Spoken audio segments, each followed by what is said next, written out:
ഏറ്റവും പുതിയ ഡിസൈനുകൾ ഏറ്റവും കുറഞ്ഞ പണിക്കൂലിയിൽ. ബ്രിഗാദിയ ഗോൾഡൻ ഡയമണ്ട്, ചാവക്കാട്. ചാവക്കാട് കടപ്പുറം കറുകമാട് മുല്ലപ്പുഴയിൽ കൈകാലുകൾ കൂട്ടിക്കെട്ടിയ നിലയിൽ കണ്ടെത്തിയ അജ്ഞാത പുരുഷന്റെ മൃതദേഹം ഇനിയും തിരിച്ചറിഞ്ഞിട്ടില്ല.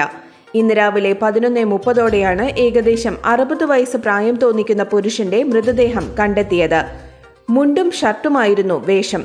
ഇരു കൈകളും പ്ലാസ്റ്റിക് കയറുകൊണ്ട് ബന്ധിച്ചിരുന്നു. കാലുകളും ഇത്തരത്തിൽ കൂട്ടിക്കെട്ടിയിട്ടുണ്ട്. നാട്ടുകാരാണ് കറുകമാട് പാലത്തിന്റെ കിഴക്ക് ഭാഗത്ത് പുഴയുടെ മധ്യഭാഗത്തായി മൃതദേഹം ആദ്യം കണ്ടത്. ഉടൻ തന്നെ വിവരം ചാവക്കാട് പോലീസിനെ അറിയിച്ചതോടെ പോലീസ് സ്ഥലത്തെത്തി നാട്ടുകാരുടെ സഹായത്തോടെ മൃതദേഹം കരക്കെടുത്തു. മേൽ നടപടികൾക്ക് ശേഷം മൃതദേഹം തൃശൂർ മെഡിക്കൽ കോളേജ് ആശുപത്രി മോർച്ചറിയിലേക്ക് മാറ്റി. ഇയാളെ ഇന്ന് രാവിലെ മുതൽ മേഖലയിൽ പലരും കണ്ടിരുന്നു. മുല്ലപ്പുഴയുടെ തീരത്തെ റോഡിലൂടെ ഇയാൾ നടന്നു പോകുന്നതും CCTVയിൽ വ്യക്തമാണ്.